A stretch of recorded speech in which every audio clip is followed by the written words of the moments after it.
तो आप सभी का विकास स्टडी ऑफिशियल में स्वागत है। आज आज हम लोग प्राचीन हिस्ट्री के बारे में पढ़ेंगे। इसमें बहुत ही महत्वपूर्ण 85 क्वेश्चनों का है। इसमें प्रश्न और उत्तर दोनों ही एक साथ है। चलिए हम लोग देखते हैं।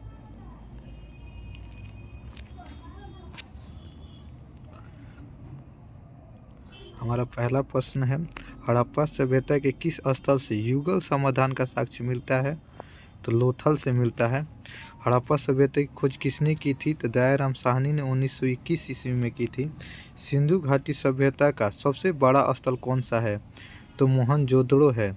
और अगर पूछेगा कि सिंधु घाटी सभ्यता का सबसे बड़ा स्थल भारत में कौन सा है? तो राखीगढ़ी है। सिंधु घाटी सभ्यता का प्रमुख बंदरगाह कौन सा था? तो लोथल था। और लोथल ही एकमात्र ऐसा था जिसका दरवाजा मुख्य सड़क की ओर थे। और पांचवा नंबर क्वेश्चन है, सिंधु घाटी सभ्यता के लोग किस धातु से परिचित नहीं थे? तो लोहा से थे, नहीं से थे। और अगर पूछेगा कि सिंधु घाटी सभ्यता के लोग किस जानवर से परिचित नहीं थे? तो घोड़ा से परिचित नहीं थे। वैदिक काल में पुरंदर किसे कहा गया है? तो इंद्र को कहा गया है। ऋग्वेद में कुल कितने मंडल थे? तो कुल 10 मंडलों की चर्चा की गई है ऋग्वेद में। गायत्री मंत्र का उल्लेख किस वेद में है? तो ऋग्वेद के तीसरे मंडल में उल्लेखित है गायत्री मंत्र। फिर 9वां क्वेश्चन है कि आर्यों की सबसे प्राचीन संस्था कौन सी थी?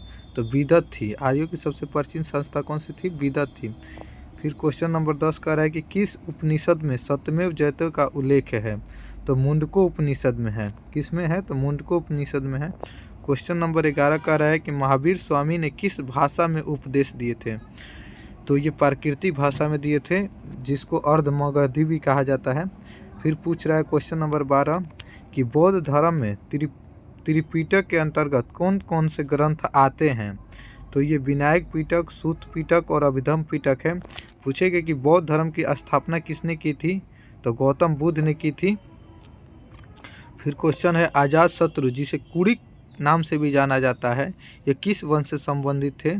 तो ये हर्यक वंश से संबंधित थे अजात शत्रु। फिर क्वेश्चन पूछेगा कि सिकंदर के आक्रमण के समय मगध पर किस राजवंश का शासक था? तो राजवंश पूछेगा तो नंद वंश था। और राजा पूछता तो घानानंद होता, शासक पूछता तो घानानंद होगा। अगर पूछ देगा कि नंद वंश के संस्थापक कौन थे? तो महापद्मानंद थे। नंद वंश के संस्थापक कौन थे? महापद्मानंद थे। फिर क्वेश्चन नंबर 15 है कि किस मौर्य शासक ने भिक्षु का रूप धारण कर दक्षिण भारत की यात्रा की थी? तो चंद्रगुप्त मौर्य ने किया था। कौन किए थे? तो चंद्रगुप्त मौर्य ने किए थे। फिर पूछेगा कि मौर्य साम्राज्य का संस्थापक किसे माना जाता है? तो चंद्रगुप्त मौर्य को माना जाता है। किसे माना जाता है? चंद्रगुप्त मौर्य को। अगर पूछेगा चंद्रगुप्त मौर्य के गुरु कौन थे? तो ये कौटिल्य या चाणक्य थे। फिर क्वेश्चन नंबर 16 का है, अशोक ने किस शिलालेख में कलिंग युद्ध का वर्णन किया है? तो 13वें शिलालेख में क्या किया है?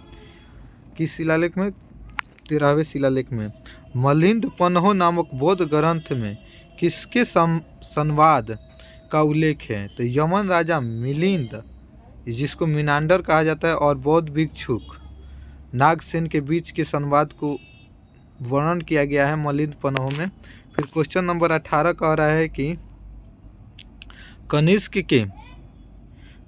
के शासनकाल में कौन से बौद्ध संगति आयोजित की गई थी? तो चतुर्थ बौद्ध संगति आयोजित की थी कुंडल वन कश्मीर में। अगर पूछेगा इसका टाइम पीरियड तो प्रथम शताब्दी या 98 ईस्वी देता है। फिर क्वेश्चन नंबर 19 पूछ रहा है, गुप्त काल में महादंडनायक किसे कहा जाता था? तो मुख्य न्यायाधीश या सेनापति को कहा जाता था। क्वेश्चन नंबर 20 है कि नालंदा विश्वविद्यालय की स्थापना किस गुप्त शासक ने किए थे? तो कुमारगुप्त प्रथम ने किया था। कौन? कुमारगुप्त प्रथम ने किया था नालंदा विश्वविद्यालय की स्थापना। फिर क्वेश्चन नंबर 21 कह रहा है कि हर्षवर्धन के दरबारी कवि बाणभट्ट ने कौन सी प्रसिद्ध पुस्तक लिखी थी? तो हर्षचरित्र और कादम्बरी बाणभट्ट की रचना है। हर्षचरित्र और कादम्बरी किसकी पुस्तक है? तो बाणभट्ट की रचना है। और पूछेगा कि बाणभट्ट किसके दरबार में रहते थे? तो हर्षवर्धन के दरबार से संबंधित थे। चोल प्रशासन की प्रमुख विशेषता क्या थी? तो स्थानीय स्वशासन थी। चोल प्रशासन की प्रमुख विशेषता क्या थी? स्थानीय स्वशासन थी। अगर पूछेगा कि प्राचीन इतिहास में नाव का प्रयोग सर्वप्रथम किसने किया था? तो चोल वंश ने ही किया था। क्वेश्चन नंबर 23, कल्हण द्वारा रचित राजतरंगिणी का संबंध किस क्षेत्र के इतिहास से है? तो ये कश्मीर से है। कश्मीर के बारे में बताया गया है राजतरंगिणी में। फिर पूछ रहा है क्वेश्चन नंबर 24 कि सूर्य सिद्धांत नामक ग्रंथ की रचना किसने किया था? तो आर्यभट्ट ने किया था। किसने किया था? आर्यभट्ट ने किया था। क्वेश्चन नंबर 25 कह रहा है कि पशुपतिनाथ की मोहर कहाँ से प्राप्त हुई है? तो मोहनजोदाड़ो से की हुई है। फिर से मैं बता देना चाहता हूँ कि ये पूरे प्राचीन हिस्ट्री है जिसमें टोटल महत्वपूर्ण 85 क्वेश्चन है। क्वेश्चन नंबर 26 है उपनिषदों की कुल संख्या कितनी है? तो 108 है। उपनिषदों की कुल संख्या कितनी है? 108 है। महाजनपद काल में मगध की प्रारंभिक राजधानी क्या थी? तो राजगिरी या गिरिवर्ज थी। फिर क्वेश्चन नंबर 28 कह रहा है वैदिक काल में वार्जपति किसे कहा जाता था? वैदिक काल में वार्जपति किसे कहा जाता था? तो चारागाह भूमि के अधिकारी को वार्जपति कहा जाता था। क्वेश्चन नंबर 29 कह रहा है कि सिंधु घाटी सभ्यता में जल प्रबंधन का प्रमाण कहाँ से मिलता है? तो धोलावीरा से मिलता है। धोलावीरा से मिलता है। क्वेश्चन नंबर 30 कह रहा है कि किस शासक ने पाटलिपुत्र नगर की स्थापना की थी? तो उदयन ने की थी। पाटलिपुत्र नगर की स्थापना किसने की थी? तो उदयन ने की थी। क्वेश्चन नंबर 31 कह रहा है कि सिकंदर के गुरु कौन थे? तो सिकंदर के गुरु अरस्तु थे। क्वेश्चन नंबर 32 कह रहा है मौर्य वंश के संस्थापक कौन थे? तो चंद्रगुप्त मौर्य थे। क्वेश्चन नंबर 33 अर्थशास्त्र नामक पुस्तक के लेखक कौन हैं? यही चाणक्य, कौटिल्य या विष्णुगुप्त जो चंद्रगुप्त मौर्य के गुरु थे। अर्थशास्त्र नामक पुस्तक लिखी थी। इंडिका नामक पुस्तक के लेखक कौन थे? मेगास्थनीज थे। इंडिका नामक पुस्तक के लेखक मेगास्थनीज थे। अगर पूछेगा कि प्राचीन इतिहास में प्रथम विदेशी जिसने भारत के भ्रमण किया था तो मेगास्थनीज था। क्वेश्चन नंबर 35 देखते हैं अशोक का सबसे प्रसिद्ध अभिलेख कौन सा है? तो 13वां शिलालेख है जो कलिंग युद्ध के बारे में चर्चा करता है। अगर पूछेगा कि अशोक का सबसे छोटा अभिलेख कौन सा है? तो रुमनदेही है। क्वेश्चन नंबर 36 अशोक ने कलिंग युद्ध कब लड़ा था? तो 261 ईसा पूर्व में लड़ा था कलिंग युद्ध। क्वेश्चन नंबर 37 कह रहा है कि सांची का स्तूप किसने बनवाया था? तो अशोक ने बनवाया था। सांची का स्तूप किसने बनवाया था? अशोक ने। क्वेश्चन नंबर 38 है कि बौद्ध धर्म के त्रिरत्न कौन से हैं? तो बुद्ध, धम्म और संघ है। बुद्ध, धम्म और संघ है। फिर क्वेश्चन नंबर जैन धर्म में प्रथम तीर्थंकर कौन है? तो ऋषभदेव हैं। अगर पूछेगा जैन धर्म में कुल कितने तीर्थंकर हुए? तो कुल 24 हुए और 24वें कौन थे? तो महावीर स्वामी थे। महावीर स्वामी का जन्म कहाँ हुआ था? तो कुंडलग्राम वैशाली में हुआ था। कहाँ? कुंडलग्राम वैशाली में हुआ था। पूछेगा कि महावीर स्वामी को ज्ञान की प्राप्ति कहाँ हुई थी? तो जिराम्भिक ग्राम में हुई थी, रिजुपालिका नदी के तट पर हुई थी। अगर पूछेगा कि गौतम बुद्ध को ज्ञान की प्राप्ति कहाँ हुई थी? तो बोध गया में हुई थी जो बिहार में स्थित है। फिर क्वेश्चन नंबर 42 कह रहा है कि किस शासक को देव नाम प्रिय या प्रियदर्शी के नाम से जाना जाता है? तो अशोक को जाना जाता है। क्वेश्चन नंबर 43 कह रहा है कि शून्य की खोज किसने किया था? तो आर्यभट्ट ने किया था। क्वेश्चन नंबर 44 कह रहा है भारत का नेपोलियन किसे कहा जाता है? तो समुद्रगुप्त को कहा जाता है। भारत का नेपोलियन समुद्रगुप्त को कहा जाता है। किस गुप्त शासक ने विक्रमादित्य की उपाधि धारण की थी? तो चंद्रगुप्त द्वितीय ने विक्रमादित्य की उपाधि धारण की थी शकों को पराजित करके। फिर क्वेश्चन नंबर 46 कह रहा है कि फहियान किसके शासनकाल में भारत आया था? तो चंद्रगुप्त द्वितीय के शासनकाल में फहियान भारत आया था।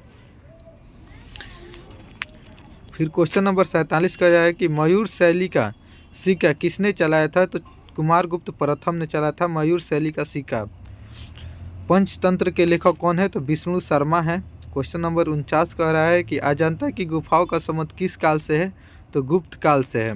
क्वेश्चन नंबर 50 कह रहा है हेनसांग किसके शासनकाल में भारत आए थे? तो हर्षवर्धन के काल में आए थे। बाणभट्ट किसके दरबारी कवि थे? तो हर्षवर्धन के दरबारी कवि थे। ये क्वेश्चन हमने ऊपर भी देख चुके हैं। एलोरा के कैलाश मंदिर का निर्माण किसने करवाया था? तो कृष्ण प्रथम ने करवाया था। तो पूछेगा कृष्ण प्रथम किस वंश से संबंधित थे? तो राष्ट्रकूट वंश से संबंधित थे कृष्ण प्रथम। महाबलीपुरम के रथ मंदिरों का निर्माण किसने करवाया था? तो नरसिंहवर्मन प्रथम ने करवाया था, जो पल्लव वंश के शासक थे। क्वेश्चन नंबर 54 कह रहा है कि चोल वंश का संस्थापक कौन था? तो विजयालय था। चोल वंश का संस्थापक कौन था? विजयालय था। क्वेश्चन नंबर 55 देख रहे हैं कि तंजावुर में राज राजेश्वर मंदिर, जिसे बिरदेश्वर मंदिर भी कहा जाता है, उसका निर्माण किसने करवाया था? तो राजराज प्रथम ने करवाया था। क्वेश्चन नंबर 56 किस वेद को भारतीय संगीत का जनक कहा जाता है? तो सामवेद को कहा जाता है। कुल वेदों की संख्या 4 है, ऋग्वेद, अथर्ववेद, सामवेद और यजुर्वेद है। सबसे प्राचीन स्मृति किसे माना जाता है? मनु स्मृति को माना जाता है, जिसके लेखक खुद मनु थे। अष्टाध्यायी के लेखक कौन है? पाणिनि है। क्वेश्चन नंबर 59 किस गुप्त शासक ने हुड़ों को पराजित किया था? तो स्कंदगुप्त ने किया था। हुड़ों को पराजित किसने किया था? स्कंदगुप्त ने किया था। क्वेश्चन नंबर 60 कह रहा है कि भारत में सर्वप्रथम सोने के सिक्के किसने जारी किए थे? तो हिंद यूनानियों ने किए थे। भारत में सर्वप्रथम सोने के सिक्के हिंद यूनानियों ने चालू किए थे। फिर क्वेश्चन नंबर 61 कह रहा है कि शक संवत कब शुरू हुई थी? तो 78 ईस्वी में शुरू हुई थी, कनिष्क के द्वारा चालू किया गया था।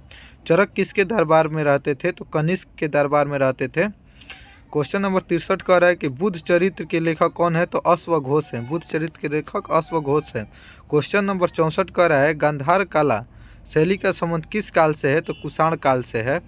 क्वेश्चन नंबर 65 कह रहा है सर्वाधिक शुद्ध सोने के सिक्के किसने जारी किए थे? तो कुषाण वंश ने। कुषाण वंश कहेगा तो कुषाण वंश, और शासक पूछेगा तो कनिष्क ने चालू किए थे सर्वाधिक शुद्ध सोने के सिक्के।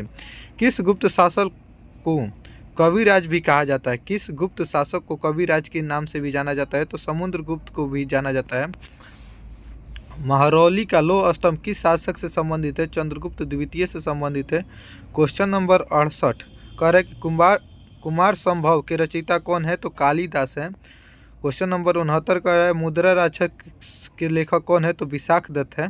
क्वेश्चन नंबर 70 भारत का आइंस्टीन किसे कहा जाता है? तो नागार्जुन को कहा जाता है। क्वेश्चन नंबर 71 कह रहा है विक्रमशिला विश्वविद्यालय की स्थापना किसने की थी? तो धर्मपाल ने की थी, जो